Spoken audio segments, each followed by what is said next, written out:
ಕೆಲವು ಜನಸಾಮಾನ್ಯ ಕೇಳದಿದ್ದದ್ದನ್ನು ಕೂಡ ಅದು ಭವಿಷ್ಯದ ನನ್ನ ಕ್ಷೇತ್ರ ಅಭಿವೃದ್ಧಿಗೆ ಪೂರಕವಾಗಬೇಕಂತ ಹೇಳಿಕೊಂಡು ಈಗಾಗಲೇ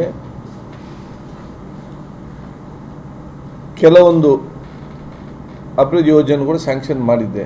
ಅದೊಂದು ಕೋಟೆಪುರದಿಂದ ಬೋಲಾರಕ್ಕೆ 220 ಕೋಟಿ ರೂಪಾಯಿ ಬ್ರಿಡ್ಜ್, ಸಜ್ಪದಿಂದ ತುಂಬೆಯವರೆಗೆ 67 ಕೋಟಿ ರೂಪಾಯಿ ಬ್ರಿಡ್ಜ್. ಅದೀಗ ಸಾಯಿಲ್ ಟೆಸ್ಟ್ ಆಗಿ ಅದು ಪ್ರೋಸೆಸ್ಸಲ್ಲಿ ಇವತ್ತು ಸ್ಟ್ರಕ್ಚರಲ್ ಡಿಸೈನ್ ಇದೆಲ್ಲ ನಡೀತಾ ಇದೆ. ಎರಡು ಮತ್ತು ಆ ಬ್ರಿಡ್ಜನ್ನು ಬರೀ ನಾವು ಮೋಟರೇಬಲ್ ಬ್ರಿಡ್ಜ್ ಅಂತ ಮಾತ್ರ ಅಲ್ಲ, ಆ ಬ್ರಿಡ್ಜನ್ನೊಂದು ಪ್ರವಾಸಿ ತಾಣವಾಗಿ ಪರಿವರ್ತನೆ ಮಾಡಲಿಕ್ಕೆ ಏನೆಲ್ಲ ಬೇಕಾ ಆ ರೀತಿಯೊಂದನ್ನು ವ್ಯವಸ್ಥೆ ಕೊಡೋದಕ್ಕೆ ಡಿಸೈನ್ ಕೂಡ ನಾವು ಇವತ್ತು ಮಾಡಿದ್ದೇವೆ. ಯಾಕೆ ಅದು ಕಾಡೆಲ್ಲ ಭಾಳ ಹತ್ತಿರದಲ್ಲಿ ಇದೆ. ಈ ಎರಡು ಸೇತುವೆ ಕೂಡ ಇಡೀ ಕ್ಷೇತ್ರದ ಅಭಿವೃದ್ಧಿ ಮತ್ತು ಟೂರಿಸಂ ಮುಂದೆ ದೊಡ್ಡ ಮಟ್ಟದ ಒಂದು ಪ್ರಯೋಜನ ಆಗ್ತಿದೆ. ಎರಡನೇದು ದೊಡ್ಡ ಮಟ್ಟದ ನನ್ನ ಕನಸಿನ ಯೋಜನೆ ಯಾವುದಿತ್ತು ಅಂತ ಹೇಳಿದರೆ, ಯಾರು ಕೂಡ ಕೇಳದಿದ್ದರೂ ಕೂಡ ಜನರು ಕಲ್ಲಾಪಿಂದ ನೇರವಾಗಿ ನಾವು ಇಳಿದ್ರೆ ಸೀದಾ ರಾಣಿಪುರಾಗಿ, ಅಮ್ಲಮುಗರಾಗಿ, ಹರೇಕಲಾಗಿ, ಪಾವೂರಾಗಿ, ಬೊಲಿಯಾರಾಗಿ, ಕೋಟೆಕಣಿಯಾಗಿ, ಸಚ್ಪಗಾಯ್ ಈ ಹೊಸ ಸೇತುವೆ ಆಗಿ ಅಲ್ಲಿಗೆ ನದಿ ಬದಿಯ ಒಂದು ರಸ್ತೆಯನ್ನು ನಿರ್ಮಾಣ ಮಾಡಬೇಕಂತ ಹೇಳಿಕೊಂಡು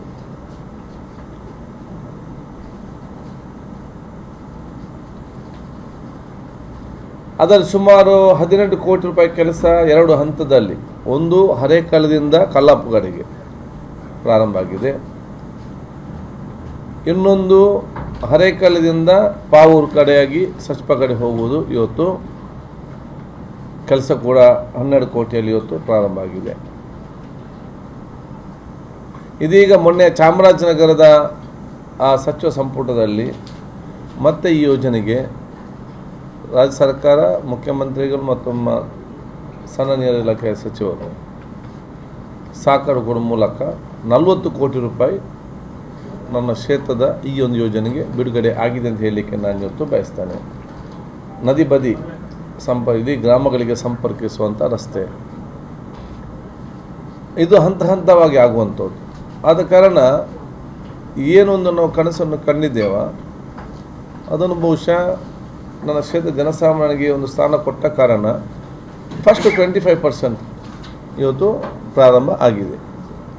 ಫಸ್ಟ್ 25% ಪ್ರಾರಂಭ ಆಗಿದೆ ಅಂತ ಅದರ ಅರ್ಥ ಏನಂತ ಹೇಳಿದರೆ, ಮುಂದಿನ ದಿನಗಳಲ್ಲಿ ಅದೊಂದು ದಡ ಬಂದು ಮುಟ್ತದೆ. ಯಾಕೆ ಇಲ್ಲ, ಅದು ಹಾಕಿದ್ದು ಕೂಡ ವೇಸ್ಟ್ ಆಗ್ತದೆ.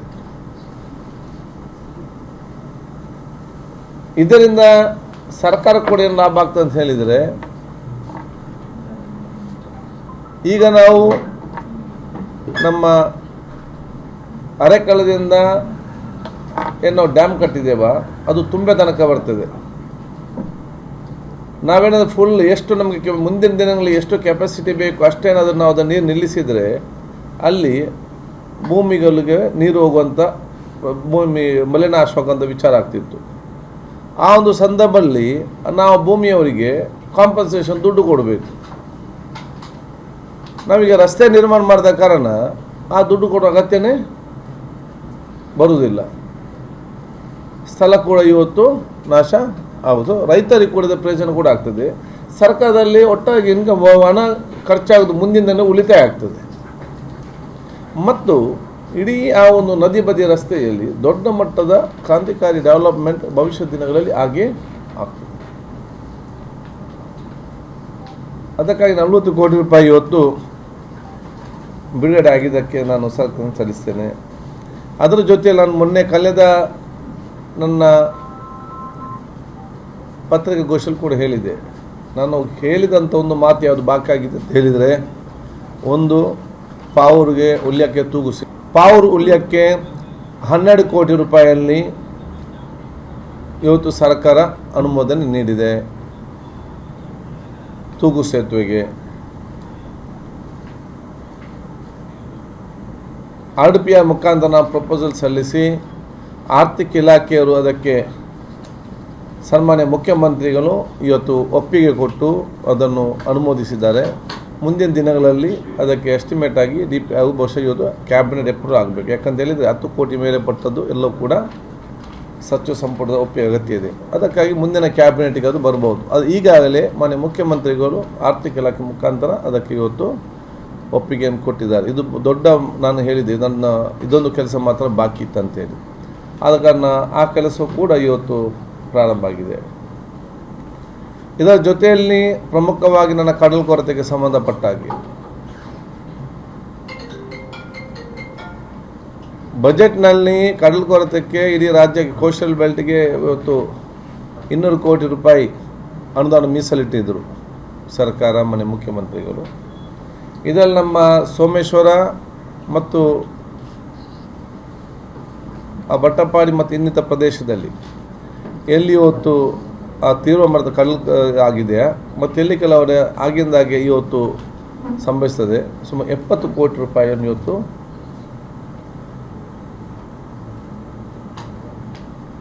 ಮೀಸಲಿಟ್ಟು ಎಸ್ಟಿಮೇಟ್ ತಯಾರು ಮಾಡಿದ್ದು. ಅದಕ್ಕೆ ಇವತ್ತು ಜಿಲ್ಲಾಧಿಕಾರಿ ಮುಖಾಂತರ ಪೋರ್ಟ್ ಮುಖಾಂತರ ಇವತ್ತು ರಾಜ್ಯಕ್ಕೆ ಆ ಒಂದು ಪ್ರಸ್ತಾವನೆ ಸಲ್ಲಿಸಲಾಗಿದೆ.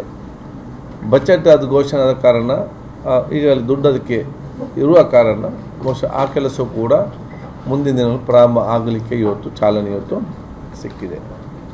ಅದಲ್ಲದೆ ಪ್ರತಿ ವರ್ಷವೂ ಕೂಡ ಮಳೆಗಾಲ ಬರುವ ಸಂದರ್ಭದಲ್ಲಿ ಎಲ್ಲಿ ಕೆಲವು ಗ್ಯಾಪ್ ಇತ್ತು ಅಲ್ಲಿ ನಮ್ಮ ಕಡಲು ಕೊರತೆ ಆಗ್ಬೋದಿತ್ತು. ಆಗೋ ಸಂದರ್ಭದಲ್ಲಿ ಅರ್ಜೆಂಟ್ ಹೋಗಿ ಅಲ್ಲಿ ಅರ್ಜೆಂಟಾಗಿ ಕೆಲಸ ಮಾಡುವಂಥ ಪರಿಸ್ಥಿತಿ ಇತ್ತು.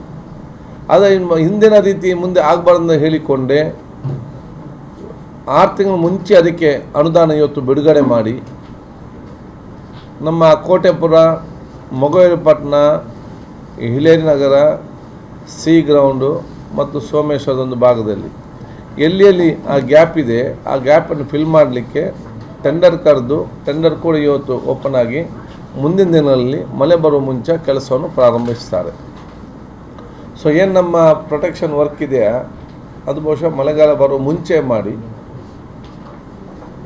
ಎಲ್ಲಿ ಡೇಂಜರ್ ಸ್ಪಾಟ್ ಇದೆ, ಎಲ್ಲಿ ಆ ಒಂದು ಪ್ರದೇಶದ ಜನಸಾಮಾನ್ಯ ಮೀನುಗಾರರು ಭಯದಿಂದ ಜೀವಿಸ್ತಿದ್ದಾರೆ ಅದನ್ನು ಪ್ರೊಟೆಕ್ಷನ್ ಸಂರಕ್ಷಣೆ ಮಾಡುವ ಕೆಲಸಕ್ಕೆ ನಾವು ಚಾಲನೆ ಕೊಡ್ತಿದ್ದು. First time protection temporary work tender ಮುಖಾಂತರ ಫಸ್ಟೇ ಆಗುವಂಥದ್ದು. ದುಡ್ಡು ಅದಕ್ಕೆ ಫಸ್ಟೇ ಬಿಡುಗಡೆ ಮಾಡುವುದು. ಮುಂಚೆ ಡ್ಯಾಮೇಜ್ ಆದ ನಂತರ ಕೆಲಸ ಮಾಡಿ ಮತ್ತೆ ಅದಕ್ಕೆ ದುಡ್ಡು ಬಿಡುಗಡೆ ಮಾಡ್ತಿದ್ರು. ಮತ್ತು ಇದು ಮೀರಿ ಕೆಲವು ಕಡೆ ಕಡಲು ನಮ್ಮ ಕೈಯಲ್ಲಿಲ್ಲ, ಎಲ್ಲ ಸರಿದ್ದ ಕಡೆ ಕೂಡ ಆಗ್ಬೋದು, ಅದು ಬೇರೆ. ಅದು ನಮಗೊಂದು ಸ್ಪಾಟ್ನಲ್ಲಿ ಡೇಂಜರ್ ಇದೆ ಅಂತ ಗೊತ್ತಾದಾಗ ಅಲ್ಲಿ ಅದನ್ನು ಪ್ರೊಟೆಕ್ಷನ್ ಕೊಡೋದು ನಮ್ಮ ಜವಾಬ್ದಾರಿ ಅನಿಸಿಕೊಂಡು ಆ ಕೆಲಸಗಳಿದ್ದು ಮಾಡಲಾಗಿದೆ ಅಂತ ಹೇಳಿ. ಗ್ಯಾಪ್ಸ್ ಇರೋದು ಪ್ರಾಡಕ್ಟ್ ಯಾಕಂದರೆ ಮುಂಚೆ ಅದನ್ನು ಮಾಡಿದರು ಕೋಟೆಪುರ, ಮೊಗೇರ್ಪುರ, ಅದು ಕೂಡ ಇಷ್ಟು ವರ್ಷದಲ್ಲಿ ಆ ಒಂದು ಮೇಂಟೆನೆನ್ಸ್ ಇಲ್ಲದೆ. So this can be consider maintenance work only.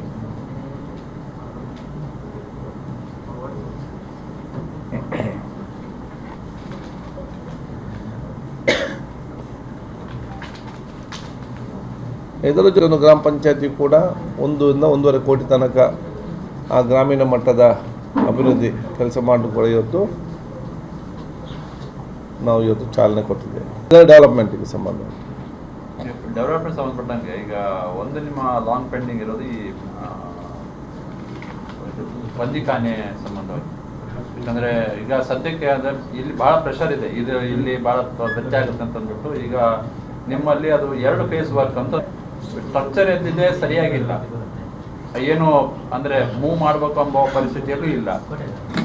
Second ಫೇಸ್ಗೆ ಇನ್ನೂ ಇದೇನು ಆಗ್ತಾ ಇಲ್ಲ, ಏನು ಯಾವ ನೀವು ಒತ್ತು ಹಾಕ್ತಾ ಇದ್ರೆ? ಯಾಕಂದ್ರೆ ಇದು ಬಹಳ ಎಸೆನ್ಷಿಯಲ್ ಇದೆ. C it is a district project, ನನ್ನ ಕಾನ್ಸ್ಟಿಟ್ಯೂನ್ಸಿ ಪ್ರಾಜೆಕ್ಟ್ ಅಲ್ಲ. ಸ್ಥಳ ಮಾತ್ರ ಅಲ್ಲಿ ನಾವು ಸೆಲೆಕ್ಟ್ ಮಾಡಿದ್ದೆ. ಅವು ಇದು ಯಾವಾಗ ಬಹಳಷ್ಟು ಕಾಲದಿಂದ ಆಗಿದೆ. ಆಗುವಾಗ ಅದಕ್ಕೆ ಫುಲ್ ಅಮೌಂಟ್ ಬಿಡುಗಡೆ ಮಾಡಬೇಕಿತ್ತು. ಫಸ್ಟ್ ಫೇಸ್ ಮಾಡಿ ಅರ್ಧ ಬಾಕಿ ಆಗಿದೆ. 2ನೇದು ಈ ಸಲ ನಾನು ಅದನ್ನು ಮೊನ್ನೆ ಕಳೆದ ಸಂದರ್ಭದಲ್ಲಿ ಬಜೆಟ್ ಆದ ನಂತರ ನಾನು ಮನೆ ಗೃಹ ಸಚಿವರಿಗೆ ಮತ್ತು ಮುಖ್ಯಮಂತ್ರಿಗೆ ಮಾತಾಡಿದ್ದೇನೆ. ಈ ಸಲದ ಅನುದಾನದಲ್ಲಿ ಅದಕ್ಕೆ ಅನುದಾನ ಬಿಡುಗಡೆ ಮಾಡ್ಕೊಂಡು ಕೂಡ ಇವತ್ತು ಹೇಳಿದ್ದಾರೆ. ಏನಂದ್ರೆ ಫಸ್ಟ್ ಫೇಸ್ ವರ್ಕು ಸರಿಯಾಗಿಲ್ಲ ಅಂತ ಇದೆ, ಅಂದ್ರೆ ಇದನ್ನು ಸಹಿತ ನಾಟ್ ಪ್ರಾಪರ್ಲಿ, ಅಂದ್ರೆ ಫಿಸಿಕಲ್ ಸ್ಟ್ರಕ್ಚರ್ ಏನು ಬಂದು ಬಟ್ ಸರಿಯಾಗಿ ಆಗಿಲ್ಲ ಅಂತ ಒಂದು ಇದಿದೆ ಅಲ್ಲ. ಅದನ್ನು ಈಗ ತಾವೀಗ ಹೇಳಿದ್ದೀರಿ, ಇದನ್ನು ನಾನು ಜಿಲ್ಲಾಧಿಕಾರಿಗೆ ಹೇಳ್ತೇನೆ. ಅವರು ಎಕ್ಸ್ಪರ್ಟನ್ನು ಕರ್ಕೊಂಡು ಹೋಗಿ ಅದ್ರ ಬಗ್ಗೆ ವರದಿ ಕೊಡಲಿ, ಸರಿಯಾಗಿದೆ ಇಲ್ವಾ, ಆಗದಿದ್ದರೆ ಏನಾಗಬೇಕು ಮತ್ತು ಯಾರು ಕಾರಣಕರ್ತ ಅಂತೇಳಿ ನಾನು DC ಗೆ ಸೂಚಿಸ್ತೇನೆ, ತನಿಖೆ ಮಾಡಿ ರಿಪೋರ್ಟ್ ಕೊಡಲಿಕ್ಕೆ. ಈಗ ಇದು ಈ ಕಲ್ಲಾಪು ಸಜ್ಜಪ್ಪ ನದಿ ಬದಿ ರಸ್ತೆ ಅದಕ್ಕೆ ಇದು ಉಂಟಾ? ಅಂದ್ರೆ ಈಗ CR ನದಿ ಬದಿ ರಸ್ತೆ ಅಂದ್ರೆ ಇದು ಬರುತ್ತೆ, ಈಗ ಇದರ ಹತ್ರನೇ ಅಂತಂದ್ರಿ, ಅದಕ್ಕಾಗಿ CR ಕ್ಲಿಯರೆನ್ಸ್ ಅದೆಲ್ಲ ಬರುತ್ತಲ್ಲ, ಅದು ಹೇಗೆ ಗೌರ್ಮೆಂಟ್ ತಗೊಂಡು ನಾವಲ್ಲ, ನಮ್ಗೆ ದುಡ್ಡು ಗೌರ್ಮೆಂಟ್. ಯಾವ ಸ್ಟೇಜ್ ನಲ್ಲಿ ಇದೆ ಈಗ ಅದು? ಈಗ ನೀವಂದ್ರೆ ಅದು ಆಲ್ರೆಡಿ 40 ಕೋಟಿ ಪ್ರಾಜೆಕ್ಟ್ ಅಂತಂದ್ರಿ ನಿಮ್ಮ ಅಲ್ಲ, ಪ್ರಾಜೆಕ್ಟ್ ಜಾಸ್ತಿ ಇದೆ. ಈಗ 40 ಕೋಟಿ ಬಿಡುಗಡೆ ಆಗಿದೆ. 40 ಕೋಟಿ ಬಿಡುಗಡೆ, 20 ಕೋಟಿ ರೂಪಾಯಿ ಕೆಲಸ ಪ್ರಾರಂಭ ಆಗಿದೆ. 20 ಕೋಟಿ already work is going on. ಎಷ್ಟು ಕಿಲೋಮೀಟರ್ ಬರ್ತದೆ ಇದು 20 ಅಂತ ಹೇಳಿದ್ರೆ ಐ ನಾಟ್ ವೆರಿ ಶೂರ್. ಒಂದು ಮಿನಿಮಮ್ 5 ಕಿಲೋಮೀಟರ್ ಬರ್ಬೋದು ಈ ಟೋಟಲ್. ಈಗ ಕಲ್ಲಾಪುರ ಸಜ್ಜಪದ 5 ಕಿಲೋಮೀಟರ್ ಅಲ್ಲ ಈ 40 ಕೋಟಿಯಲ್ಲಿ 40 ಕೋಟಿ ಅಲ್ಲ, ಒಟ್ಟು ಎಷ್ಟು ಬರ್ತದೆ? ಒಟ್ಟು ಮೇ ಬಿ 160, 120, ಕಲ್ಲಾಪುರದಿಂದ 160, 160. 160 ಕೋಟಿ. ಎಷ್ಟು ಕಿಲೋಮೀಟರ್ ಬರ್ತದೆ ಅದೇ ಇಲ್ಲಿಂದ ನಮಗೆ ಒಂದು 15 to 20 ಆಗ್ಬೋದು. ಕಲ್ಲಾಪುರದಿಂದ ಇದಾದರೆ ನಿಮ್ಮ ಇಡೀ ನಮ್ಮ ತೊಕ್ಕೋಟಿನ ಅರ್ಧ ಟ್ರಾಫಿಕ್ ಕಡಿಮೆ ಆಗ್ತದೆ. ಕಲ್ಲಾಪುರದಿಂದ ಎಲ್ಲಿ ತನಕ? ಸಜ್ಪ ಸಜಿಪದ. ಕಲ್ಲಾಪಿಂದ ನಮ್ಮ ನಗರ ವ್ಯಾಪ್ತಿಯಲ್ಲಿ ಸ್ವಲ್ಪ ಆಗಿದೆ ಕೆಳಗೆ ತನಕ. ಅಲ್ಲಿ ಸಣ್ಣ ಸಣ್ಣ 2 ಬ್ರಿಡ್ಜ್ ಆಗಬೇಕು ಇದರಲ್ಲಿ ಆನ್ ದಿ ವೇ. ಮತ್ತೆ ಇದು ಪಾವೂರುಳಿಯ ಅದು ಯಾವ ಸ್ಟೇಜಲ್ಲಿ ಈಗ? ಇದು ಆಯ್ತು, RDPR ಮುಖಾಂತರ 12 ಕೋಟಿಗೆ ಇದು ಪ್ರಪೋಸಲ್ ನಾವು ಸಲ್ಲಿಸಿದ್ದೆವು. ಫೈನಾನ್ಸ್ಗೆ ಹೋಗಿತ್ತು, ಅದನ್ನು ಫೈನಾನ್ಸ್ ವೆರಿಫೈ ಮಾಡಿ CM ಕಳಿಸಿದ್ದು. CM ಅದನ್ನು ಒಪ್ಪಿಗೆ ಕೊಟ್ಟಿದ್ದಾರೆ. ಅದು ಈಗ ಕ್ಯಾಬಿನೆಟ್ಗೆ ಬರಬೇಕು. ಹ್ಯಾಂಗಿಂಗ್ ಬ್ರಿಡ್ಜ್ ಅಂದ್ರೆ ಫುಟ್ ಓವರ್ ಬ್ರಿಡ್ಜ್ ಅಥವಾ ಹ್ಯಾಂಗಿಂಗ್ ಬ್ರಿಡ್ಜ್ ಅಲ್ಲಿ ಮೋಟ್ರೇಬಲ್ ಅಲ್ಲ, foot bridge.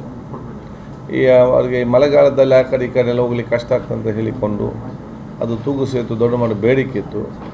Tourism spot also. ಇದರ ಮೊದಲು ಅವರು ವಾಲಂಟಿಯರ್ ಮಾಡಿದ್ದು, ಅದನ್ನು ತೆಗೆದು ವಾಲಂಟಿಯರ್ ಟೆಂಪರರಿ ಅಲ್ಲ, ಆಯಿತು.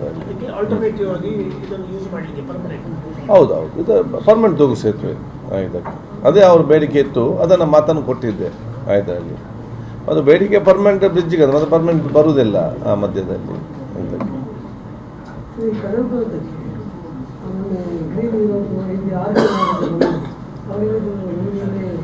ಅವಕಾಶ ಮಾಡಿಕೊಟ್ಟು ಗುಜರಾತಲ್ಲಿ ಮಾಡಿ ಇಲ್ಲಿ ನೋಡಿ, ಈ ಮಾಡೆಲ್ ತುಂಬ ಟ್ರೈ ಮಾಡಿ ಸಾಕಾಗಿದೆ. ಅಲ್ಲಿ ನಾನು ಫಸ್ಟಿಂದ ನೋಡುವಾಗ ಒಬ್ಬರು ಬಂದು ಹೇಳ್ತಾ ಇದ್ದರು, ನಾವು ದೊಡ್ಡ ದೊಡ್ಡ ಬ್ಲಾಕ್ ಹಾಕುವ ಅಂತೇಳಿ. ಬ್ಲಾಕ್ ದೊಡ್ಡ ಇಷ್ಟಿಷ್ಟು ದೊಡ್ಡ ಬಂಡೆಗೆಲ್ಲ ಫಸ್ಟ್ ಹಾಕಿದ್ದು, ಇಷ್ಟಿಷ್ಟು ದೊಡ್ಡ ಬ್ಲಾಕ್, ಸಣ್ಣದಲ್ಲ. ಅದು 3 ವರ್ಷ ಆಗಿ ಈ ಬ್ಲಾಕ್ ಎಲ್ಲ ಮಣ್ಣಾಡಿ ಓದೋದೇ ಗೊತ್ತಾಗಲಿಲ್ಲ. ಮತ್ತೆ ಒಂದು ಬಂದು ಹೇಳಿದ್ರೆ ಗ್ಯಾರ್ಮೆಂಟ್ ಟೆಕ್ನಾಲಜಿ ಮಾಡು, ಗ್ಯಾರ್ಮೆಂಟ್ ಬಾಕ್ಸ್ ಟೆಕ್ನಾಲಜಿ ಮಾಡು ಅಂಥೇಳಿ ಒಂದಕ್ಕೊಂದು ಈ ದೊಡ್ಡ ಮಟ್ಟ ಗಾರ್ಮೆಂಟ್ ಬಾಕ್ಸ್ ತಂದು ಅದಕ್ಕೆ ಕಲ್ಲು ಹಾಕಿ ಅದು ಒಂದಕ್ಕೊಂದು ಲಿಂಕ್ ಮಾಡೋದು ಅಂತೇಳಿ. ಒಂದೇ ಏಟಿಗೆ ಇದೇ ಇಲ್ಲ, ಈ ಬಾಕ್ಸ್ ಎಲ್ಲಿ ಹೋಗಿದೆ ಅಂತ. ಮತ್ತೊಬ್ಬರು ಬಂದು ಹೇಳಿದರೆ ನೀವು ಸ್ಯಾಂಡ್ ಬ್ಯಾಗ್ ಹಾಕಿದರೆ ಆಗ್ಬೋದು ಅಂತ, ಇಂಜಿನಿಯರ್ ಅಂತ ಐಡಿಯಾಸ್ ಇರೋದಿಲ್ಲ. ಅವತ್ತು ನಾವು ಹೇಳಿದೆ, ಅವಾಗ MLA ಅನ್ನಲ್ಲ, ಅದು ನನಗೆ ಗೊತ್ತಿದೆ, ಸತತವಾಗಿ ನಾನು ಹೋಗ್ತಾ ಇದ್ದೆ. ಯಾಕೆ 89ನಲ್ಲಿ ವೆಂಕಟಸುಬ್ಬಯ್ಯ ಫಸ್ಟ್ 13 ಲಕ್ಷ ಬಿಡುಗಡೆ ಮಾಡಿದ್ದಕ್ಕೆ. ಅವಾಗ ತಂದೆ ಹೋಗಿ ಕರ್ಕೊಂಡು ಬಂದರು ವೆಂಕಟಸುಬ್ಬಯ್ಯನನ್ನು, ಆಸ್ ಎ ಗವರ್ನರ್. ಆಡಳಿತ ಇತ್ತು, ಬೊಮ್ಮಾಯಿ ಸರ್ಕಾರ ಹೊರಗಿ ಅವರ ಸರ್ಕಾರ ಇದಿತ್ತು, ಆಡಳಿತದಲ್ಲಿತ್ತು, ರಾಷ್ಟ್ರಪತಿ ಆಡಳಿತದಲ್ಲಿ. ಹಾಗಾಯಿತು. ಅದಾದ ನಂತರ ಇನ್ನೊಬ್ಬರು ಸರ್ಕಾರ ಬಂತು, ಇನ್ನೊಬ್ಬಂದು ಹೇಳಿದ್ರು ನಾವು ಸ್ವಿಟ್ಜರ್ಲ್ಯಾಂಡ್ ಟೆಕ್ನಾಲಜಿ ಮಾಡ್ತೇವೆ ಅಂತೇಳಿ. ಇನ್ನೊಬ್ಬರು ಬಂದು ಹೇಳಿದ್ರು ನಾನು ಫ್ರೆಂಚ್ ಟೆಕ್ನಾಲಜಿ ಅಂತೇಳಿ. ಆಯ್ತು, ಈ ನೋಡಿ ಅಲ್ಲಿಯ ಸಮುದ್ರವೇ ಬೇರೆ, ಅಲ್ಲಿಯ ಪರಿಸ್ಥಿತಿಯೇ ಬೇರೆ, ಇಲ್ಲಿಯ ವೇವ್ಸೇ ಬೇರೆ, ಇಲ್ಲಿಯ ಸಮಸ್ಯೆನೇ ಬೇರೆ. ನಾವು ಫಸ್ಟ್ ಸಮಸ್ಯೆ ಏನಂತ ನೋಡಿಕೊಂಡು ಅದಕ್ಕೆ ಪರಿಹಾರ ಕೊಂಡೊಡ್ಲಿಕ್ಕೆ ಆಗಬೇಕು. ಅಲ್ಲಿ ಪಣಂಬೂರಲ್ಲಿ ಈಜಲಿಕ್ಕೆ ಹೋಗ್ಬೋದು ಅಂತೇಳಿ ನೀವು ಇಲ್ಲಿ ಈಜಿದ್ರೆ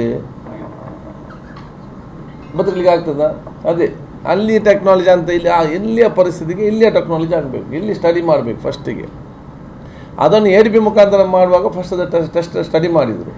ಸ್ಟಡಿ ಮಾಡಿ ಅವರು ಕೊಟ್ಟ ರಿಪೋರ್ಟ್ ಏನು ಹೇಳಿದರೆ, ಯಾವಾಗ 2 ಬ್ರೇಕ್ ವಾಟರ್ ಹಾಕಿದ್ರು ಇಲ್ಲಿ ನಿಮ್ಮ ಇದರಲ್ಲಿ ಈ ಕಡೆ, ಅದರ ಅಲೈನ್ಮೆಂಟ್ ಸರಿ ಇಲ್ಲದಿದ್ದ ಕಾರಣ ಆ ಕಡೆಯಿಂದ ನೀರು ಆ ಕಡೆ ಹೋಗ್ತದಲ್ಲ, ನೀರು ಬಂದು ಹೊಯ್ಗೆ ಅಂತ ತಗೊಂಡು ಹೋಗ್ತದೆ.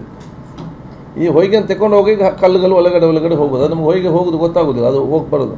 ಅದು ತಗೊಂಡೋಗಿ ಆ ಕಡೆ ಆಗ್ತದೆ, ಆ ಸೈಡಿಗೆ. ಯಾವುದು ಆ ಸೈಡಿಗೆ ಲ್ಯಾಂಡ್ ಆಯಿತು, ಬೇಕಾದಷ್ಟು ಲ್ಯಾಂಡ್, ಬೆಂಗರೆ ಕಡೆ ಇನ್ನೊಂದು ಕಡೆ ಬೇಕಾದಷ್ಟು ಲ್ಯಾಂಡ್ ಅಕ್ಯುಮುಲೇಟ್ ಆಯಿತು, ಹೊಸ ಲ್ಯಾಂಡ್. ಈ ಕಡೆ ಹೊಯ್ಗೆಲ್ಲ ಲ್ಯಾಂಡ್ ಕೊರತೆ ಆಯಿತು. ಸೊ ಅದು ಈ ಕಡೆಯಿಂದ ಆ ಕಡೆಗೆ ಹಾಕಿತ್ತು ಅವ್ರು. ಮತ್ತು ಅದನ್ನು ಈ ಬ್ರೇಕ್ ವಾಟರ್ ಒಂದು ಉದ್ದ ಮಾಡಿದ್ದು, ಇನ್ನೊಂದು ಕಟ್ ಮಾಡಿ ಸ್ಯಾಂಡ್ ಮೂವ್ಮೆಂಟ್ ಆಗಬೇಕಂತ ಪರಿಸ್ಥಿತಿ ಅಲ್ಲಲ್ಲಿ ರೀಫು ಕೂಡ ಹಾಕಿದ್ರು. ಅದು ಒಂದು ಹಂತಕ್ಕೆ ಅದು ಇವತ್ತು ಸಕ್ಸಸ್ ಇವತ್ತು ಆಗಿದೆ. ಅದರ ನಂತರ ನಮ್ಮ ಕೋಟೆಪುರದಿಂದ ಇಲ್ಲಿಯ ತನಕ ಇಲ್ಲ. ಮತ್ತು ನಾವು ಸರ್ಕಾರದಕ್ಕೆ ಮೇಂಟೆನೆನ್ಸ್ ಗ್ರಾಂಟ್ ಕೊಡದಿದ್ರೆ ನಾಳೆ ಏನೋ ತುಂಡಾಗಿ ಹೋದರೆ ಹಾಕಿದ್ದು ಮತ್ತು ಇನ್ನೊಮ್ಮೆ ಆಗಬೇಕು ಕಷ್ಟ ಆಗ್ತದೆ ಇದರಲ್ಲಿ. ಸೊ ನಾವೀಗ ಅದಕ್ಕಾಗಿ ಅದರ ನಂತರ ಒಂದು ಕಳೆದ 2 ತಿಂಗಳ ಹಿಂದೆ ಒಂದು ವರ್ಷ ಹಿಂದೆ ನೆಲ್ಲಿಗೊಂದು ಮಾಡೆಲ್ ಆ ಮಾಡೆಲ್ ಅಂತ ನಾನು ಆಗಲೇ ಹೇಳಿದೆ. ಆಯ್ತಕ್ಕೆ ಎಲ್ಲ ಹೋಗಿ ಮಂತ್ರಿಗಳು ಕೂಡ ಹೋಗಿದ್ದು, ನಾವು ಅದು ಮಾಡ್ತೇವೆ, ಮುಖ್ಯಮಂತ್ರಿ ಕೂಡ ಹೇಳಿದರು. ನಾನು ಆಗಲೇ ಹೇಳಿದ್ದೇನೆ ಇದರಲ್ಲಿ ಇಲ್ಲಿಗೆ ಆಗುವಂತಂದರೆ ಇಲ್ಲಿಗೆ ಸಮಸ್ಯೆ ನೋಡಿ ಆಗಬೇಕಂತೇಳಿ. ಎಲ್ಲ ಯಾವ ಇಂಜಿನಿಯರ್ಗಿಂತಲೂ ಯಾವ ಎಕ್ಸ್ಪರ್ಟ್ಗಿಂತಲೂ ಅಲ್ಲಿ ಆ ಕೋಟೆಪುರ ಮುಗವೇಪಟ್ಟಣ ಮೀನುಗಾರರು ಕೇಳಿದರೆ ಅದಕ್ಕಿಂತ ದೊಡ್ಡ ಐಡಿಯಾ ಕರೆಕ್ಟ್ ಅವ್ರು ಕೊಡ್ತಾರೆ ಏನು ಮಾಡಬೇಕಂತೇಳಿ. ಅವರಿಗೆ ದೊಡ್ಡ ಮಟ್ಟದ ನಾಲೆಜ್ ಇದೆ. ಅವರು ಹೇಳಿದ ಕೇಳಿದರೆ ಈ ಸಮಸ್ಯೆಗೆಲ್ಲ ಪರಿಹಾರ ಸಿಗ್ತದೆ. ಎಂತ ಅವರು ತಗೊಳ್ಬೇಕು ಪಾಪ, ಅವ್ರಿಗೆ ಇರೋದು ಎಕ್ಸ್ಪೀರಿಯನ್ಸ್, ಅವರು ಬರೀ ಸ್ಪಷ್ಟವಾಗಿ ಅದನ್ನು ಹೇಳ್ತಾರೆ.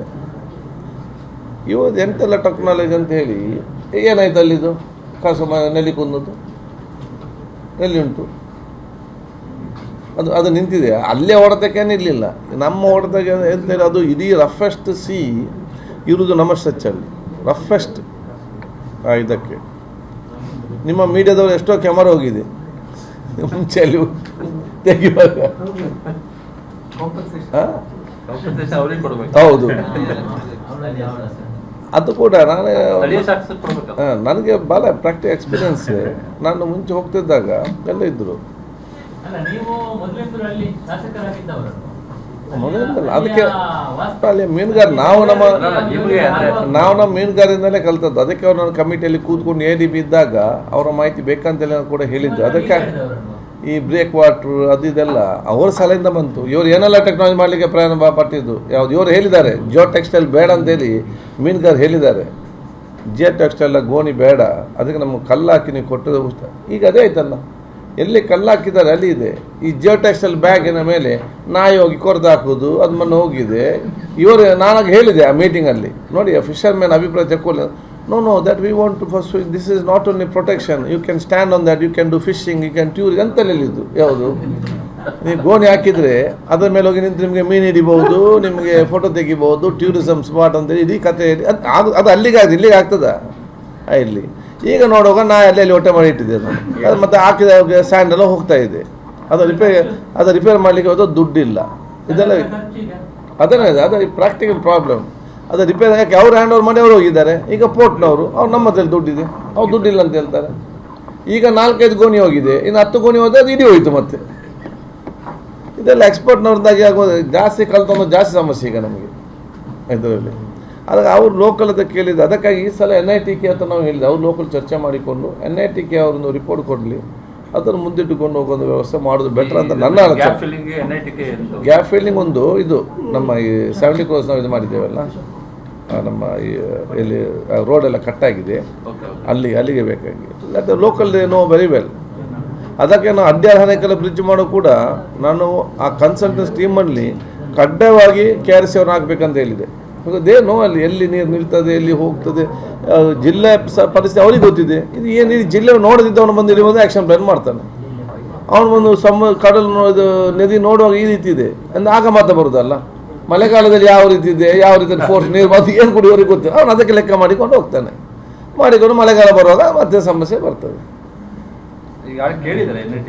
ಹೌದು 4 ಡಿಪಾರ್ಟ್ಮೆಂಟ್ಸ್ NITK ಮುಖಾಂತರ ಮಾಡ್ತಾರೆ. ನಿನ್ನೆ ಇವರು ಅನುಪಮಾ ಶರಣ ಇದು DYSP ಸಬ್ ಡಿವಿಷನ್ ನಿನ್ನೆ ಪ್ರೆಸ್ ಮೀಟ್ ಮಾಡಿಬಿಟ್ಟು ಇವ್ರದ್ದು ಓಂ ಪ್ರಕಾಶ್ ಮರ್ಡರ್ ಸಂಬಂಧವಾಗಿ ಅವರು ಕೆಲವೊಂದು ಪೊಲಿಟಿಷಿಯನ್ಸ್ ಇದನ್ನು ರೋಲು ಇದು ಮಾಡಬೇಕು, ಅವರಿಂದ ಪ್ರೆಷರ್ಸ್ ಭಾಳ ಇದೆ ಅಂತ ಅದರಲ್ಲಿ ನಿಮ್ಮ ಹೆಸರನ್ನು ಉಲ್ಲೇಖ ಮಾಡಿದ್ದಾರೆ. ನಿಮ್ಮ ಪ್ರೆಷರ್ ಇದರಿಂದ ಅಂದರೆ ನಿಮ್ಮದು ಹೋಮ್ ಮಿನಿಸ್ಟ್ರು ಮತ್ತೆ CM ಪ್ರೆಷರ್ ಇತ್ತು. CFI ಕೈವಾಡ ಇದೆ ಅಂತೆಲ್ಲ ಆರೋಪ ಮಾಡಿದ್ದಾರೆ. ಅದರ ಬಗ್ಗೆ ತನಿಖೆ ಆಗಬೇಕು ಅಂತ ನಿಮ್ಗೆ ಒಂದು ಲೆಟರ್ ಬರೆದಿದ್ದಾರಂತೆ. ನಾನು ನೋಡ್ತೀನಿ. ನಮಗೆ ನಾನೀಗ ನೋಡಿ ನಾನು ತನಿಖೆ ಏಜೆನ್ಸಿ ಅಲ್ಲಲ್ಲ, ಆಯ್ತಾ, ಸರ್ಕಾರಕ್ಕೆ ಮಾಡಲಿ. ನಾನು ಸ್ಪೀಕರ್ ಈಗ ಅದಕ್ಕೆ ಸೀಮಿತವಾಗಿ ಮಾತ್ರ ನಾನು ಮಾತಾಡಲಿಕ್ಕೆ ಹೊರತು ನನ್ನ ಹೆಸರನ್ನು ಸಣ್ಣ ಮಕ್ಕಳಿಂದ ಹಿಡಿದು ದೊಡ್ಡವ್ರ ತನಕ ಉಲ್ಲೇಖ ಮಾಡ್ತಾರೆ. ಅತ್ಯಂತ ಒಳ್ಳೆಯವರಿದ್ದು ಅತ್ಯಂತ ಕೆಟ್ಟವ್ರ ತನಕ we are are public property. ಪ್ರತಿಯೊಬ್ಬರಿಗೂ ಕೂಡ ನಮ್ಮ ಬಗ್ಗೆ ಮಾತಾಡಲಿಕ್ಕೆ, ನಮ್ಮ ಜೊತೆ ನಿಲ್ಲಲಿಕ್ಕೆ, ಫೋಟೋ ತೆಗಿಲಿಕ್ಕೆ ಎಲ್ಲರಿಗೂ ಕೂಡ ಅಧಿಕಾರ ಇವತ್ತು ಇದೆ. ನಮ್ಗೆ ಯಾರು ಏನಂತ ಗೊತ್ತಿರೋದಿಲ್ಲ. ಕೆಲವೊಂದು ಮದುವೆಗೆ ಹೋಗ್ತೇವೆ, ಒಂದು ಫೋಟೋ ತೆಗೆದ್ರೆ ನಾವು ಹೋಗಿ ನಿಲ್ತೇವೆ, ಅವ್ರು ಖುಷಿ ಆಗಲಿ ಅಂತೇಳಿ. ಬಂದಾಗ ಹೇಳ್ತಾರೆ ನಾವು ದೊಡ್ಡ ರೌಡಿ ಮಾರ ಅವ್ರು ನೋಡಿ.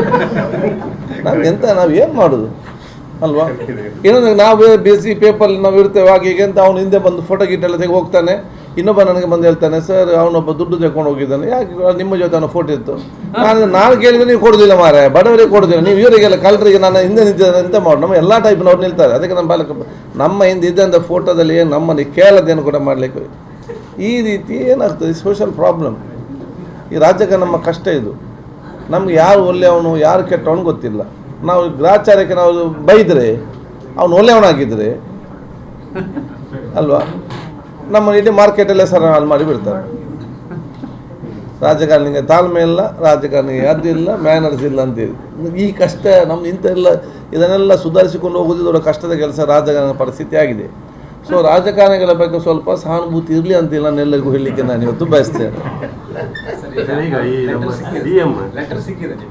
ಯಾವುದು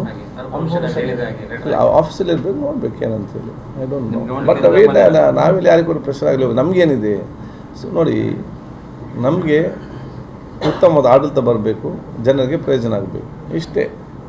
ಇದರಲ್ಲಿ ಪ್ರೆಷರೇಷನ್ ಬರುವಂಥ ನಮಗೇನು ಗೊತ್ತಿರಲಿಲ್ಲ. ಹೌದು,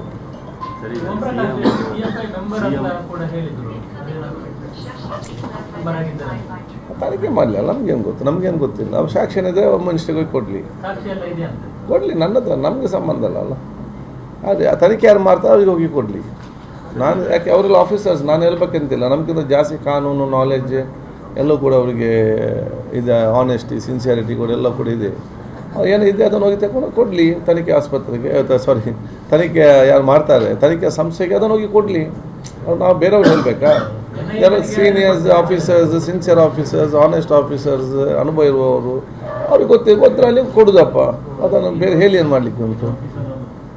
ಈಗ ಈ ಪಾಕಿಸ್ತಾನ ವಿಚಾರದ ಬಗ್ಗೆ ಸಿಎಂ ಹೇಳಿದ್ದಾರೆ, ಯುದ್ಧ ಬೇಡ, ಭದ್ರತೆ ಹೆಚ್ಚಿಸಿ ಅಂತ. ಅದನ್ನು ಬಿಜೆಪಿಯವರು ಆರೋಚಕರಾಗಲಿ ನಮ್ಮ ವಿಜೇಂದ್ರ ಅವರಾಗಲಿ ಅದು ಸಿಎಂ ಮೇಲೆ ಆರೋಪ ಮಾಡ್ತಾ ಇದ್ದಾರೆ. ಆಡಳಿತ ಪಕ್ಷ ಪ್ರತಿಪಕ್ಷ ಹೇಳ್ತಾರೆ, ಅದು ನಾನೇನು ಮಾತಾಡೋದು? ನಾನು ಹೇಳುವಂಥದ್ದು, ನಾವು ಇಡೀ ದೇಶ ಒಗ್ಗಟ್ಟಾಗಿರಬೇಕು. ಎಲ್ಲ ಕೃತ್ಯದ ಮುಖ್ಯ ಉದ್ದೇಶ ಏನು? ನಮ್ಮಲ್ಲಿ ಈ ಎಲ್ಲ ಕೃತ್ಯವನ್ನು ಯಾರು ದೇಶದ್ರೋಹಿಗಳು ಮತ್ತು ಈ ರೀತಿ ಕೃತ್ಯವನ್ನು ಭಯೋತ್ಪಾದಕರು ಯಾಕೆ ಮಾಡ್ತಾರೆ?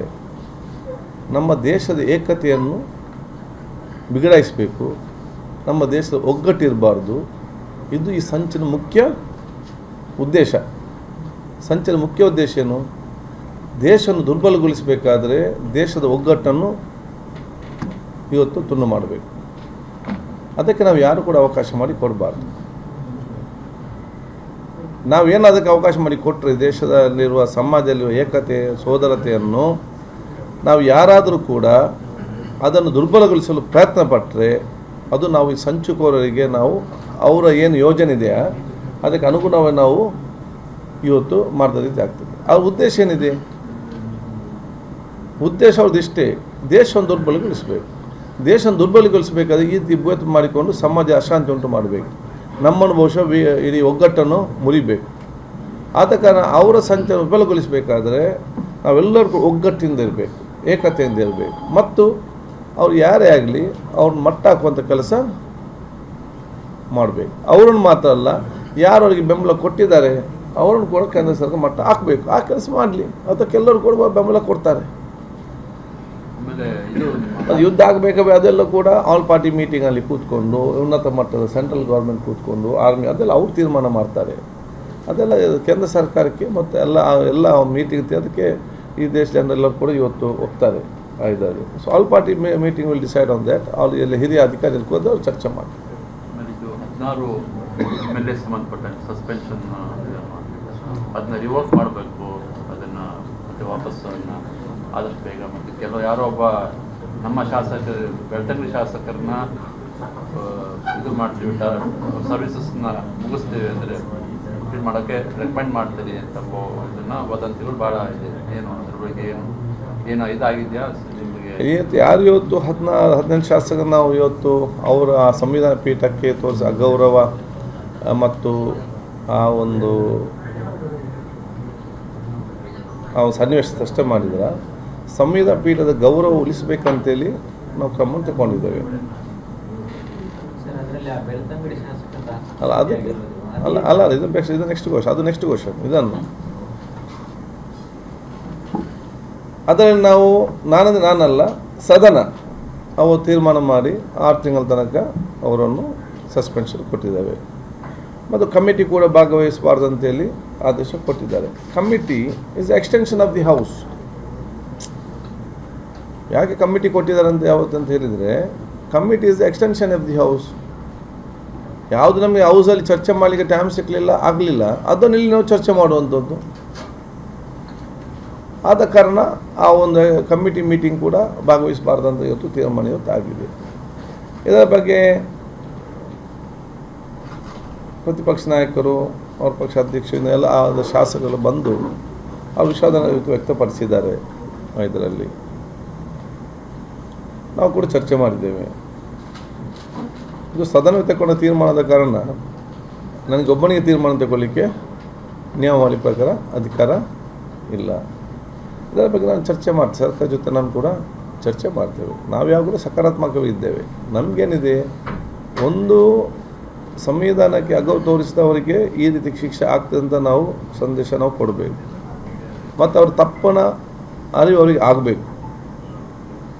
ಇದು ನಾನು ಹೇಳ್ತೇನೆ, ಸಂವಿಧಾನ ಪೀಠಕ್ಕೆ ಸಂಬಂಧ ಅಗೌರವ ತೋರಿಸೋದಕ್ಕೆ ನಾವು ಕ್ರಮ ತಗೊಂಡಿದ್ದೇನೆ ಅಂತೇಳಿ ಸ್ವಲ್ಪ ಎಕ್ಸ್ಟ್ರಾ ತಗೊಂಡಿರ್ಬೋದು.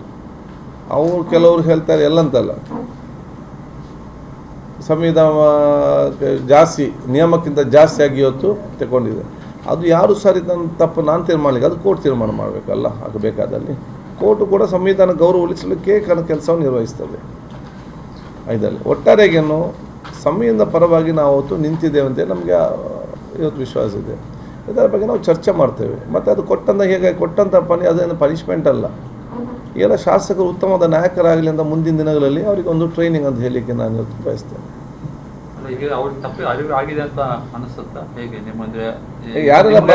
ಯಾರೆಲ್ಲ ಬಂದಿದ್ದಾರೆ ಅಲ್ಲಿ ಮೇಲೆ ಬಂದು ಆ ಸನ್ನಿವೇಶ ಬೇರೆ ಬೇರೆ ವಿಚಾರ ಇರ್ಬೋದು. ಅದು ಮತ್ತೆ ಫೈನಾನ್ಸ್ ಬಿಲ್ ಆಗುವಾಗ ಅವರೇ ಏನಿದೆ, ನಾನು ನೋಡಿದ ಮಾಧ್ಯಮದಲ್ಲಿ ಇವತ್ತು ರಾಜನ್ನ ಹಣೀರ ಸಂಬಂಧಪಟ್ಟಾಗೆ ಇವತ್ತು ಮಾತಾಡೋದು ಅಂತ ಹೇಳಿಕೊಂಡು ಅದು ಮಾತಾಡೋಕ್ಕೆಲ್ಲ ನಾನು ಅವಕಾಶ ಕೊಟ್ಟಿದ್ದೇನೆ. ಅವರೆಲ್ಲ 2 ದಿವಸ ಮಾತಾಡಿದ್ದಾರೆ. ಒಂದು ದಿವಸ ಗೃಹ ಸಚಿವರು ಉತ್ತರ ಕೊಟ್ಟರು, 2ನೇ ದಿವಸ ಬಜೆಟ್ನಲ್ಲಿ ಉತ್ತರ ಕೊಟ್ಟು ಫೈನಾನ್ಸ್ ಬಿಲ್ ಪಾಸ್ ಮಾಡಬೇಕಂತ ತೀರ್ಮಾನ ಆಗೋ ಸಂದರ್ಭದಲ್ಲಿ 1 ನಿಮಿಷ ಮಾತಾಡ್ತಂತ ಹೇಳಿಕೊಂಡು ಮತ್ತೆ ಅದರಲ್ಲಿ ಮಾತಾಡಿದರು.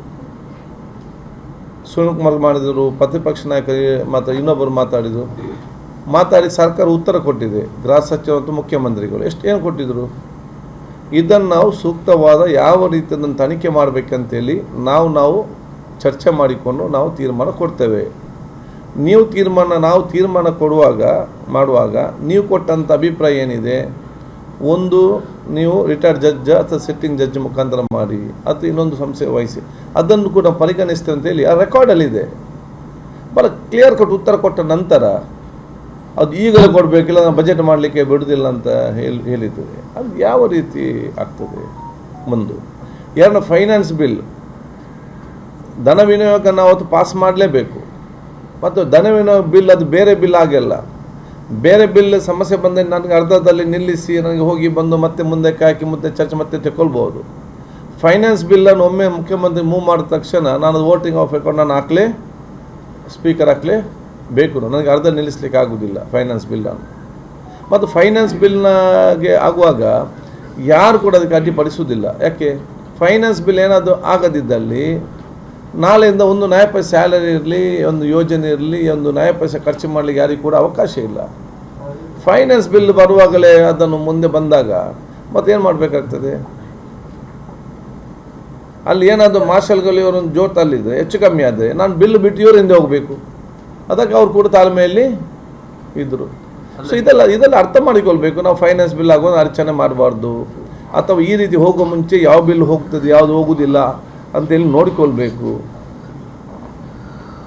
ಮತ್ತು ಈ ರೀತಿ ಆದ ಲಾಸ್ಟಿಗೆ ಸಮಸ್ಯೆ ಆಗ್ತಂತಂದು ಅರಿವು ಬರಬೇಕು. ಅದಕ್ಕಾಗಿ ಇದೆಲ್ಲ ಆದಂಥ ಒಂದು ಘಟನೆ. ಈಗ ಅವ್ರಿಗೆ ಇದು ಮಾಡಿ ನೀವು ಸಸ್ಪೆನ್ಷನ್ ಮಾಡಿ ಈಗ ಕಮಿಟಿಯಲ್ಲೂ ಮಾಡಬಾರ್ದು ಅಂತ ಇದು ಮಾಡಿ ಅದೆಲ್ಲ ಆಗಿ ಈ ರೀಕನ್ಸಿಡರೇಷನ್ಗೆ ಮತ್ತೆ ಸೆಷನ್ ಆದ್ಮೇಲೆ ಅವಾಗ ಕನ್ಸಿಡರ್ ಅಂತ ಅಂತೀರಾ ಈಗ ಮುಂಚೆನೆ ಅದೇ ಮಾಡ್ಬೋದು? ನಾನು ಹೇಳ್ದೆ, ನಾವು ಚರ್ಚೆ ಮಾಡ್ತಾ ಅಂತ ಹೇಳಿದೆ. ನಿಯಮಗಳು ಏನು ಹೇಳ್ತದೆ, ಕಾನೂನು ಏನು ಹೇಳ್ತದೆ, ಅದು ನೋಡಿರ್ಬೇಕಲ್ಲ, ಯಾಕಂದ್ರೆ ಅಲ್ಲ ಅದು ಡಿಸ್ಕಷನ್ ನಡೀತಾ ಇದೆ ಅದ್ರ ಬಗ್ಗೆ. ಅದ್ರ ಬಗ್ಗೆ ಡಿಸಿಷನ್ಸ್ ಏನು ಇನ್ನೂ ಡಿಸಿಷನ್ ಆಗಲಿಲ್ಲ. But we are on positive. ನೋಡಿ, ಆ ಶಾಸಕ ಈ ಶಾಸಕ ಅಂತಲ್ಲ, ಕೆಲವು ಶಾಸಕರಿಗೆ ಅದು ಚಾಲಿಯಾಗಿ ಬಿಟ್ಟಿದೆ. ಏನಾದರೂ ಮಾತಾಡಬೇಕು, ಮಾರ್ಕೆಟಲ್ಲಿ TRP ಬರ್ತದೆ, ಮಾರ್ಕೆಟಲ್ಲಿ ಹೆಸರು ಬರ್ತದೆ. ಅದು ಏನು ಒಂದು ಶಾಸಕ ನೋಡಿ, ಜನ ಓಟು ಕೊಟ್ಟ ತಕ್ಷಣ ಯಾವ ಶಾಸಕನಾಗೋದಿಲ್ಲ. ಜನ ನನಗೆ ಓಟು ಕೊಟ್ಟ ತಕ್ಷಣ ನಾನು ಶಾಸಕನಾಗುವುದಿಲ್ಲ. ನಾನು ಯಾವಾಗ ಹೋಗಿ ಸ್ಪೀಕರ್ ಮುಂದೆ ಆ ಸಂವಿಧಾನಬದ್ಧವಾಗಿ ನನ್ನ ಪ್ರತಿಜ್ಞೆಯನ್ನು ಸ್ಪೀಕರ್ ಮುಖಾಂತರ ಪಡ್ಕೊಳ್ತೇನೆ, ಆವಾಗ ಮಾತ್ರ ಅವನು ಅಧಿಕೃತ ಶಾಸಕ. ಆಯ್ತಲ್ಲಿ ಸೊ ಜನ ಕೊಟ್ಟ ತಕ್ಷಣ ನನಗೆ ಜನ ಬೆಂಬಲ ಇದೆ, ನಾನು ಏನು ಮಾತಾಡಬೇಕಂತ ಆಗೋದಿಲ್ಲ. ಜನ ಬೆಂಬಲ ಇದ್ದರೆ ಸಂವಿಧಾನ ಪ್ರಕಾರ ಮಾತಾಡಬೇಕು. ಅದಕ್ಕಾಗಿ ಸಂವಿಧಾನ ಅನುಮಾನ ಆದಾಗ ಆ ಶಾಸಕರದು ಕೂಡ ಶಾಖ ತಗೊಳ್ಳುವಂಥದ್ದು.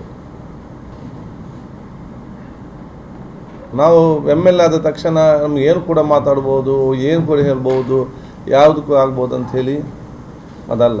ಕಾನ್ಸ್ಟಿಟ್ಯೂಷನ್ ಪ್ರಕಾರ ನಾವು ಸಂವಿಧಾನ ಪ್ರಕಾರ ಇರ್ಬೋದು, ಸ್ವಲ್ಪ ಆ ಕಡೆ ಆಗ್ತಿಲ್ಲ ಅಂತ ಹೇಳಲಿಕ್ಕೆ ಆಗೋದಿಲ್ಲ. ಅದು ಅದೇ ಒಂದು ಹ್ಯಾಬಿಟ್ ಆಗಬಾರ್ದು. V cannot be habitual offenders. ಕೆಲವೊಮ್ಮೆ ಹೆಚ್ಚು ಕಮ್ಮಿ ಆಗ್ತಿಲ್ಲ ಅಂತ ಹೇಳಲಿಕ್ಕೆ ಆಗೋದಿಲ್ಲ, ಬಟ್ ಕೆನಾಟ್ ಬಿ ಆಗಿಂದಾಗೆ. ಸೊ ಇದನ್ನು ಎಲ್ಲ ಶಾಸಕರು ಸಹಿಸ ಅಂತ ಹೇಳಲಿಕ್ಕೆ ಸಾಧ್ಯವಿಲ್ಲ. ಇದರಲ್ಲಿ ಆವಾಗ ಅವರು ಮಾತಾಡಿದ ವಿಚಾರದಲ್ಲಿ ಅವರ ಕೆಲವು ಶಾಸಕ ಮಿತ್ರರು ಅವರ ಪ್ರೀತಿಯಿಂದ ಇವತ್ತು ಪ್ರಿವಿಲೇಜ್ ಮೇಲೆ ಕೊಟ್ಟಿದ್ದಾರೆ. ಅವ್ರ ಕೆಲಸ ಬೇರೆ ಶಾಸಕರು ಮಾಡಿದ್ದಾರೆ, ಪ್ರಿವಿಲೇಜ್ ಕೊಡ್ಬೋದು. ಯಾಕೆಂದರೆ ಅವರೆಲ್ಲ ಶಾಸಕ ಒಂದೇ ಅಲ್ವಾ, ನಾಳೆಲ್ಲ ಶಾಸಕರಿಗೆ ಬರಬಾರ್ದಲ್ಲ. ಅದನ್ನು ಪರಿಶೀಲಿಸ್ತಾ ಇದ್ದೇವೆ. ಅವಾಗ ಹೇಳ್ತೇನೆ ನಾನು. ಅವ್ರ ಮೇಲೆ ಪ್ರಿವಿಲೇಜ್ ಮೋಷನ್, ಅವ್ರ ಮೇಲೆ ಹೌದು ಬೆಟ್ಟದ ಶಾಸಕರ ಮೇಲೆ ಪ್ರಿವಿಲೇಜ್ ಮೋಷನ್ ಹೌದು, ಬೇರೆ ಶಾಸಕರು ಕೊಟ್ಟಿದ್ದಾರೆ.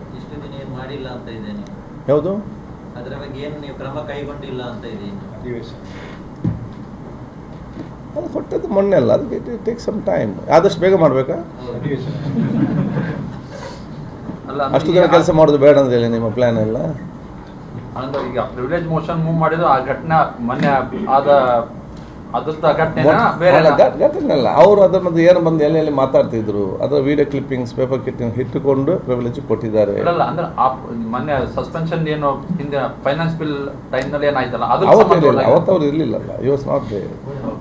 ಬೇರೆ ಅವರು ಅದರ ನಂತರ ಹೊರಗಡೆ ಬಂದು ಮಾತಾಡೋ ವಿಚಾರದಲ್ಲಿ ಬೇರೆ MLAಗಳೆಲ್ಲ ಪ್ರಿವಿಲೇಜ್ ಕೊಟ್ಟಿದ್ದಾರೆ. ಯಾವುದು ಅದು ನಿಮ್ಮ ನಾನು ಕೇಳಿ ನಿಮ್ಮ ಮಾಧ್ಯಮದಲ್ಲಿ ಬಂದದ್ದನ್ನು ಇದಕ್ಕೆ ತೀರ್ಮಾನಕ್ಕೆ ಸಂಬಂಧಪಟ್ಟ. ಹೌದು ಯಾವುದು ನಾ ಇನ್ನೊಮ್ಮೆ ನೋಡ್ತೇನೆ, ಅದು ನೋಡ್ತೀನಿ. ಯಾರು ಕೊಟ್ಟಿರೋದು, ಯಾರು ಮೂವ್ ಮಾಡಿರೋದು? ಅದು ಒಂದು ಟೋಟಲ್ 5-10 ಶಾಸಕರು ಹಾಕಿದ್ದಾರೆ ಸೈನ್. ಧರ್ಮದ ಬಗ್ಗೆ ಇರ್ಬೋದು. ವಿಡಿಯೋ ಪ್ರಿವಿಲೇಜ್ ಕಮಿಟಿ ಅವರ ವಿಡಿಯೋ ಎಲ್ಲ ಕೇಳ್ತಾರೆ, ನೋಡ್ತಾರೆ, ಮತ್ತು ಅವರು ಕರೀತಾರೆ, ಎಕ್ಸ್ಪೀರಿಯನ್ಸ್ ಕೇಳ್ತಾರೆ. ಮತ್ತೆ ಅಲ್ಲಿ ನೀವೇನು ಇಷ್ಟು ಕ್ರಮದಲ್ಲಿ ಬರ ಅರ್ಜೆಂಟ್ ಇದ್ದೀರಿ ನೀವು?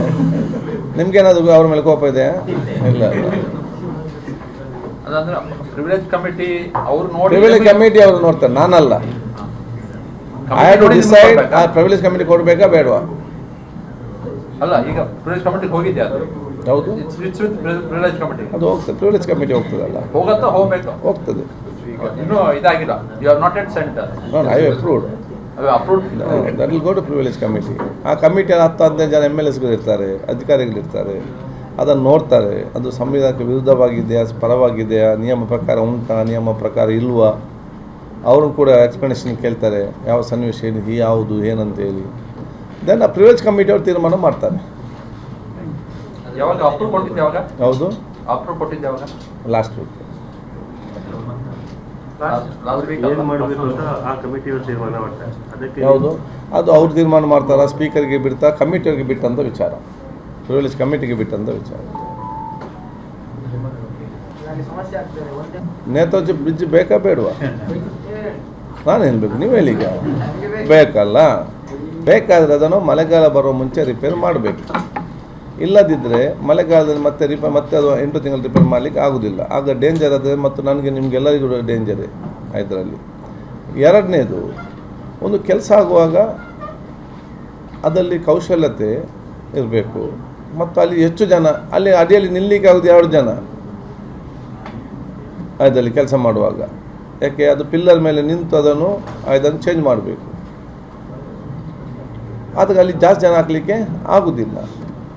ಈ ಒಂದು ಸಂದರ್ಭದಲ್ಲಿ ನಾವೆಲ್ಲ ಕೂಡ ಸಹಕಾರ ಕೊಡುವಂಥದ್ದು ಇರಬೇಕು, ಸ್ವಲ್ಪ ತಾಳ್ಮೆ ಇರಬೇಕು. ನಮ್ಗೆ ಅರ್ಥ ಆಗ್ತದೆ, ನಮಗೆ ಅರ್ಧ ಗಂಟೆ 3/4 ಗಂಟೆ ಬ್ಲಾಕ್ ಆಗ್ತದೆ, ಬಟ್ ವಿ ಶುಡ್ ಅಂಡರ್ಸ್ಟ್ಯಾಂಡ್. ಎಲ್ಲವೂ ನಾವು ಎನಿಸಿದಾಗೆ ಆಗೋದಿಲ್ಲ. ಮತ್ತು ಇದು ಯಾವ ಮ್ಯಾಟ್ರ್ ಆಫ್ ಡೇಸ್, ಕೆಲವು ದಿನಗಳು ಮಾತ್ರ ಇದರಲ್ಲಿ. ಆದರೆ ಆದಷ್ಟು ಬೇಗ ಅದನ್ನು ಮಾಡಲಿಕ್ಕೆ ನಾನು ಹೇಳಿದ್ದೇನೆ. ಬಹುಶಃ ನಾಳೆ ನಾಡಿದ್ದು ಅದನ್ನು ಕ್ಲಿಯರ್ ಮಾಡಿ, ನಾಳೆ ಸೋಮವಾರ ಕೊಡ್ತಾ ಅಂತ ಹೇಳಿದ್ದಾರೆ. ಪೇಯ್ನ್ ಹೆಚ್ಚು ಕಮ್ಮಿ ಅಂತ ಹೇಳಿದೆ, ವಿದಿನ್ 30th ಕ್ಲಿಯರ್. ಅದು ನಾನು ಹೇಳುವಂಥದ್ದು ಸಮಸ್ಯೆ ಆಗ್ತದೆ ಇಲ್ಲ ಅಂತಲ್ಲ, ಆದರೆ ಸಮಸ್ಯೆ ಯಾಕೆ ಆಗ್ತದೆ ನಮ್ಮ ತಾಳ್ಮೆಯ ಒಂದು ವ್ಯಕ್ತಿತ್ವ ಎಲ್ಲರಿಗೂ ಬೇಕು. ಗಡಿಬಿಡಿ ಮಾಡ್ರಿ ಅಂತೇಳಿ ಎಲ್ಲ ಗಡಿಬಿಡಿ ಅಲ್ಲಿ ಏನು ಮಾಡೋದು, ಕಮ್ಮಿ ಕಾಯಬೇಕು. ನಾವು ಫಾರಿನ್ಗೆ ಹೋದಾಗ 2 ಗಂಟೆ ಒಬ್ಬನ ಹಿಂದೆ ಹೋಗೋದು. ಬೇರೆ ದೇಶದಲ್ಲಿ ಕೊರಿಯಾ ದೇಶ ನೋಡಿದ್ದೇನೆ, 1 hour ಒಬ್ಬರಿಂದ ಒಬ್ಬರು ಹೋಗೋದಲ್ಲದೆ ಒಬ್ಬನು ಹಾರ್ನ್ ಹಾಕೋದಿಲ್ಲ, ಒಬ್ಬನು ಕೂಡ ಹಾರ್ನ್ ಹಾಕೋದಿಲ್ಲ, ಓವರ್ಟೇಕ್ ಮಾಡೋದಿಲ್ಲ. ಇಲ್ಲಿ ಎಲ್ಲೇನು ಲೈನಲ್ಲಿ ತೊಕ್ಕೋಟಿಂದ ಬಂದರೆ ಪ್ರಾಬ್ಲಮ್ ಇಲ್ಲ, ಪಾಸಾಗಿ ಹೋಗ್ತದೆ. ಇಲ್ಲಿ ಒಮ್ಮೆಲೆ ಬರೋದು, ಇಲ್ಲಿ ಬಂದು ಅರ್ಜೆಂಟ್ ಅವನು ಮುಂದೆ ಕಡೆಗೆ ಯಾರಿಗೆ ಹೋಗಲಿಕ್ಕೆ ಆಗೋದಿಲ್ಲ. ಇದನ್ನು ನಾವು ಅರ್ಥ ಮಾಡಿಕೊಳ್ಬೇಕಲ್ಲ. ಅದಕ್ಕೆ ನಾನು ಯಾವಾಗ ಹೇಳ್ತಾ ಇದ್ದೇನೆ, ಈ ಬೆಳಿಗ್ಗೆದು ವಾಟ್ಸಪ್ಪಲ್ಲಿ ಅವನು ಹಾಗೆ ಇವನು ಹೀಗೆ ಇದು ಹಾಗೆ, ಅವನು ಹಾಗೆ ಆಯಿತು ಇಲ್ಲಿಗೆ ಆಯಿತು, ಇಲ್ಲಿ ಹಾಗೆ ಆಯಿತು ಇಲ್ಲಿಗೆ ಆಯಿತು, ಇಷ್ಟೆಲ್ಲ ಹೇಳುವ ಬದಲು ಬೆಳಿಗ್ಗೆದು ನಾನು ಯಾಕೆ ಹೀಗೆ ಅಂತ ಆಲೋಚನೆ ಮಾಡಿದೆ, ಈ ಸಮಸ್ಯೆನೇ ಇರುವುದಿಲ್ಲ, ಎಲ್ಲೋ ಕೂಡ ಸರಿ ಇರ್ತದೆ. ನಾನು ಯಾಕೆ ಹೀಗೆ ಅಂತ ಆಲೋಚನೆ ಮಾಡಿದೆ, ಬೇರೆಲ್ಲರ ಆಲೋಚನೆ ನಾವು ಮಾಡ್ತೇವೆ. ಉರುಸು ಸ್ಟಾರ್ಟ್ ಆದ್ರೆ ನಿನ್ನೆಲ್ಲ ಮೊನ್ನೆ. ಅದು ನಮಗೆ ಉರುಸು ನಂತರ ಮಾಡು ಅಂತ ಹೇಳಿದರೆ ಮಳೆಗಾಲದಲ್ಲಿ ಕೆಲಸ ಮಾಡಲಿಕ್ಕೆ ಆಗೋದಿಲ್ಲ. ವಿಷಯ ಆಗ್ತದೆ, ಪ್ರಾಕ್ಟಿಕಲ್ ನಾವು ಅರ್ಥ ಮಾಡಿಕೊಳ್ಬೇಕಲ್ಲ. ಇದರಲ್ಲಿ ಅಲ್ಲಿ ಒಂದೇ ವಿಚಾರ, ಇವರಿಗೆ 1 ತಿಂಗಳು ಮುಂಚೆ ಸ್ಟಾರ್ಟ್ ಮಾಡ್ಬೋದಿತ್ತು. ಇವರು ಟೆಂಡರ್ ಪ್ರೊಸೆಸ್ ಆಗೋಯವರಿಗೆ ಲೇಟ್ ಆಗಿದೆ. ಅಲ್ಟಿಮೇಟ್ಲಿ ಏನು ಸಮಸ್ಯೆ ಬಂದಿದೆ, ಇದನ್ನೆಲ್ಲ ನೋಡಿಕೊಂಡು ನಾವು ಸಮಸ್ಯೆನ ಬಗೆಹರಿಸಬೇಕಲ್ಲ. ನಾವು ಸಮಸ್ಯೆ ನೋಡಿಕೊಂಡು ಸಮಸ್ಯೆ ಹುಡುಕಿಕೊಂಡು ಮತ್ತೆ ಸಮಸ್ಯೆ ಸೃಷ್ಟಿ ಮಾಡುವಂತಹ ಯೋಜನೆ ಆಗಬಾರ್ದು. We should part of the solution, not part of the problem. ಅದು ಆದಷ್ಟು ಬೇಗ ಅದು ಕ್ಲಿಯರ್ ಆಗ್ತದೆ.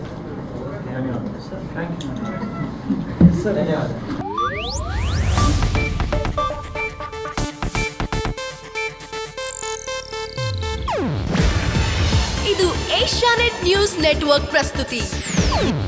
ನೀವು ನೋಡ್ತಿದ್ದೀರಾ ಏಷ್ಯಾನೆಟ್ ಸುವರ್ಣ ನ್ಯೂಸ್.